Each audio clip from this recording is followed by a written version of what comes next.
একটা ইলেকশনের ইঞ্জিনিয়ারিং করতে পারে সেটা সাক্ষী এই বাংলাদেশ দেখেছে। এবং সেই রিপোর্টগুলো আমরা বিভিন্ন জায়গায় ইন্টারন্যাশনাল কমিউনিটির কাছেও দিয়েছি।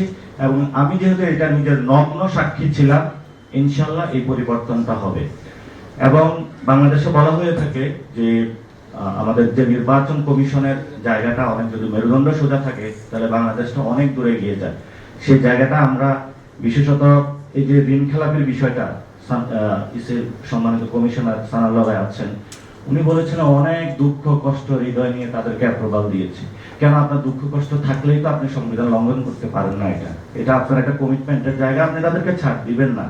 এবং এখানে যেভাবে হলো নগ্নভাবে মারামারি হয়েছে ঋণ খেলাপি নিয়ে, ইলেকশন কমিশনের সামনে যেভাবে ঘেরাও দিয়ে তাদেরকে নিয়ে নেওয়া হয়েছে, এটা বাংলাদেশের সভ্য ইতিহাসে এটা এই গণঅভ্যুত্থানের পরে এটা আপনারা করতে পারেন না, এবং কিন্তু করেছেন আপনারা।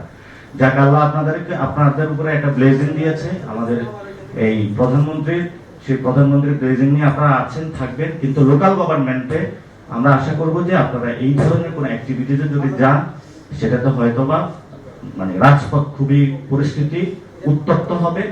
সেই সময়ে যখন আফরোজা আব্বাস নির্বাচন কমিশনের সামনে ওই যেটা হলো বিভাগীয় যে কমিশনার অফিসের সামনে 5 থেকে 6,000 লোক নিয়েছিল, আমি ডাক দিলে সেখানে 50 থেকে 1 লাখ লোক আসতো, তাহলে একটা রক্তাক্ত মারামারি হইতো, অনেকগুলো লাশ পড়তো। আমি শুধু একটা কারণে সরে আসছি, যে যদি ওই হসপিটালে যায় যেই বাবার ছেলেটা মারা যেত আমি তাকে কোনো জবাব দিতে পারতাম না, এই জন্য হলো আমি সরে আসছি। তো ইনশাল্লাহ এটা কিন্তু বাংলাদেশে বিচার হবে। এই নির্বাচন কমিশনের যারা এই নির্বাচনে নেতৃত্ব দিয়েছেন তাদের বিচারে ইনশাল্লাহ ভবিষ্যতে আমরা বাংলার মাটিতে করব।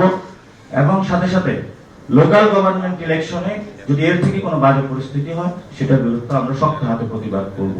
আমরা এখানে বাই কনস্টিটিউশন দেশের জন্য কাজ করতেছি। আমরা নির্বাচন কমিশনের প্রধানের বাসায় যাব, খাবো, এটা পার্সোনাল সম্পর্ক।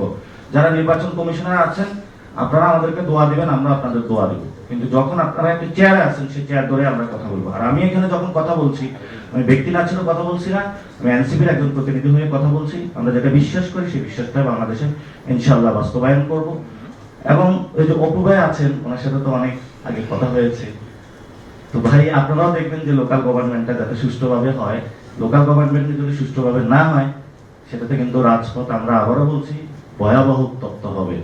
এবং লাস্ট যে কথাটা দিয়ে শেষ করব, সাংবাদিক ভাইয়েরা আপনারা সবচেয়ে টাফেস্ট জব এই নির্বাচন কমিশনে করে থাকেন, এবং আপনাদের চোখ কিন্তু ফাঁকি দেয় না এখানে কে দুর্নীতিগ্রস্ত আর কে চোখ বাটপার গুন্ডা এখানে আছে, সবগুলো আপনারা জানেন।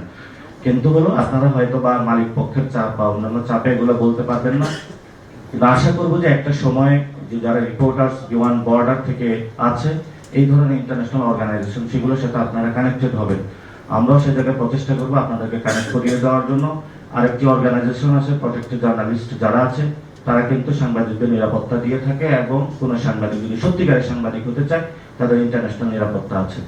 আমরা ইন্টারন্যাশনালি সে জায়গাগুলো কানেকশন বিল্ড আপ করতেছি। ইনশাল্লাহ আশা করি যে বাংলাদেশের সাংবাদিক জগৎকে আমরা নতুন করে সাজাবো, এবং নতুন করে আপনাদের সংবাদের মধ্য দিয়ে অ্যাটলিস্ট নেপালের ইলেকশন কমিশন থেকে আমাদের ইলেকশনের কমিশনটা ভালো হবে, সে প্রত্যাশা রেখে আমি আমার কথা শেষ করছি। আসসালামু আলাইকুম ওয়া রাহমাতুল্লাহি ওয়া বারাকাতুহু।